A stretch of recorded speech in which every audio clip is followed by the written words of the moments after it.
What is on tap for this episode of Kuz's Corner? We're talking Arch Manning's commitment to Texas, 3 reasons why I think he chose Texas over Georgia, Alabama, and pretty much every other school in the country, and how it will impact Texas's quarterback room moving forward. So pull up a chair, sit back, relax, and let me serve you up this shot of top-shelf college football knowledge. Let's go.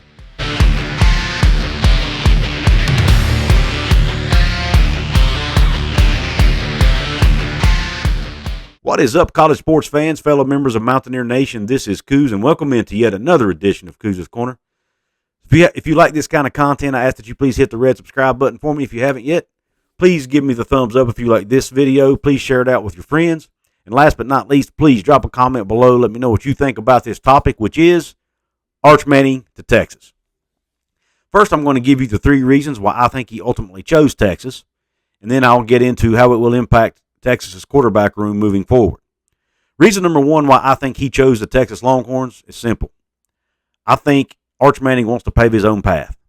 We all know he's a nephew of Eli and Peyton Manning, two superstar quarterbacks. You could argue Peyton's one of the greatest of all time, and you could argue Eli's a Hall of Famer in his own right, 2 Super Bowl rings.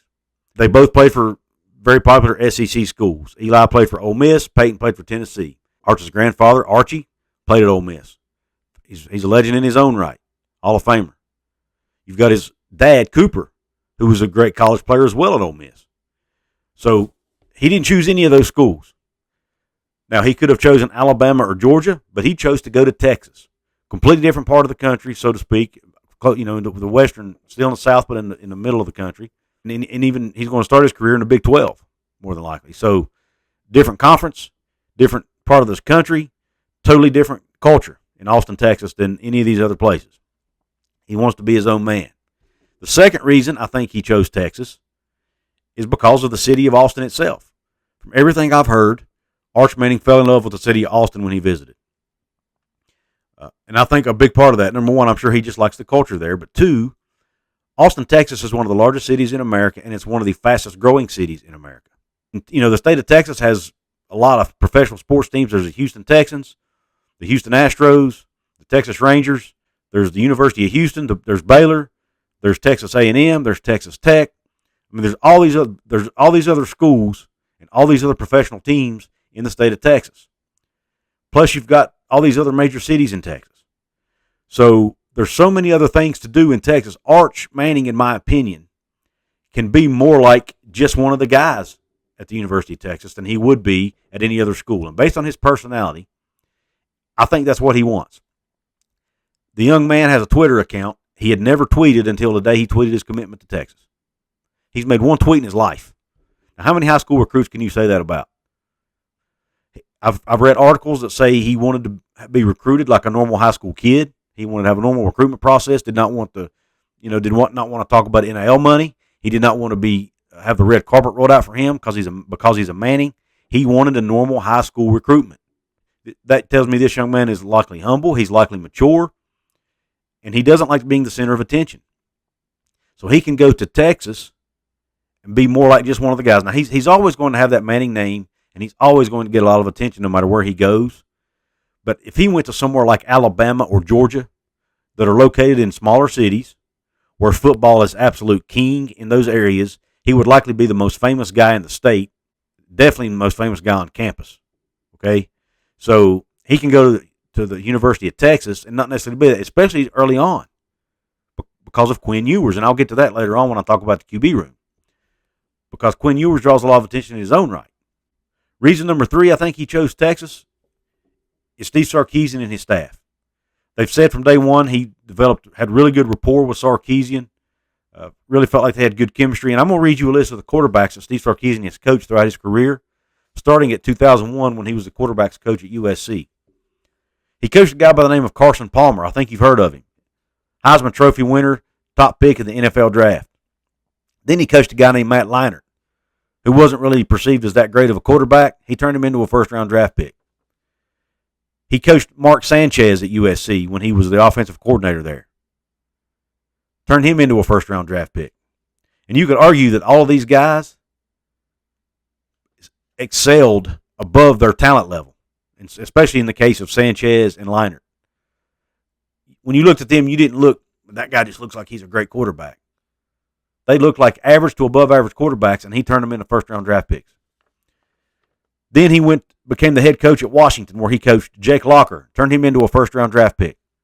He coached Cody Kessler, who many say didn't really have the physical tools of Jake Locker, but yet he turned him into a third-round draft pick and a great college quarterback. Then he was the offensive coordinator under Nick Saban in Alabama. He coached a guy by the name of Tua Tagovailoa. Pretty good quarterback, don't you think? First-round draft pick. Then he coached a guy by the name of Mac Jones. First-round draft pick. I mean, the guy has developed quarterbacks. If you give him a quarterback who doesn't necessarily have the physical tools, he can still win with him. If he's smart and knows what to do with the football. And I think, obviously, Arch Manning's going to have that. And then you give him somebody that has the physical tools, like a Tua, for example. Look what he can do with them. I mean, the guy he's a great, matter of fact, there's an article on on3.com, which I'll put in the description box, where they called him the quarterback whisperer. He's just a great, great teacher of quarterbacks. So why would Arch Manning not want to go play for someone like that? And then you add in the fact he's got Kyle Flood as his offensive coordinator, who coached under Saban in Alabama as well, and has head coaching experience when he was at Rutgers. Then you add in the fact his offensive coordinator is A.J. Milwee, who was an analyst on the staff at Alabama under Saban as well. So what a pedigree that is. All these guys have learned and coached under Nick Saban. So, I mean, and then you look at all the tools that he has around him, all the talent at Texas, especially at the skill positions. And you got the fact that Kyle Flood coached one of the top offensive lines ever in Alabama history in 2020, many will argue. So, I mean, you just think about that. So I think Steve Sarkisian and his staff are the number 3 reason he went to Texas. Now, how will this commitment affect the Texas quarterback room moving forward? Well, you've already got Quinn Ewers, an equally highly touted quarterback who just transferred to Texas from Ohio State. 2 of the highest rated quarterbacks ever in history of football recruiting. Then you've got Hudson Card, who's a good quarterback in his own right and has started some games for Texas already, and who they say has had a great offseason and has looked good and may actually give Quinn Ewers a run for his money for the QB1 spot. And then you add in Maalik Murphy, who's a 4-star recruit in his own right and very highly touted and was offered by most of the major programs across the country, who's coming in as a true freshman as part of the 2022 class. So here's what I think is going to happen now. I look for Maalik Murphy more than likely to end up transferring out. Now, he might wait. I don't know when the window opens where these guys can transfer and become eligible immediately. I know right now if you transfer, you may have to sit a year. But at some point, the window will open back up where these guys have immediate eligibility. If you know when that window is, please let me know in the comment section. But I look for whenever that window starts, I look for Maalik Murphy to enter the portal. Now, as far as Hudson Card goes, now if he doesn't win the job over Ewers and he ends up being the backup, he may transfer as well. I think he's less likely to transfer probably because he will have a legit chance to start, and he will probably at least see through the fall camp and see where he ends up on the depth chart.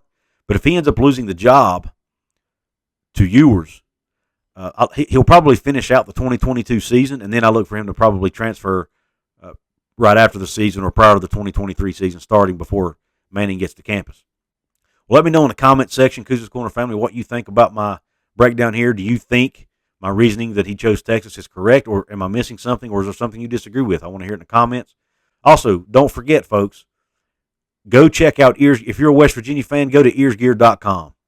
Check out the West Virginia apparel that they have there at the site. Use promo code Couz in all caps. Get 20% off your purchase. And he's done a collaboration with Leighton Creative, who designed these cool shirts, this 90s Kids edition. They're available at that site as well. Like I said, promo code Couz in all caps, get you 20% off. And speaking of Leighton Creative, he has designed this awesome merch design for me. It's up on the screen right now. That's in my merch store, which I'll leave a link to at the top of the description box. Go check it out right now. Pick you up some merch that looks like this. You can get coffee mugs, bandanas, hats, shirts, hoodies, T-shirts, ball caps, tank tops, whatever. Got several other items as well. Or you can get something with my channel logo on it like is behind me here as well. That's also available there. And there are actually more products available with that design than there are with the black and white design that I showed earlier. If you can't do any of that and you want to support me for absolutely 100% free, it's the big four. Like, share, comment, and subscribe. All that helps me out. It's all free, and it all only takes a second. But in the meantime, I really appreciate you tuning into this video. And until next time, Q Country Roads.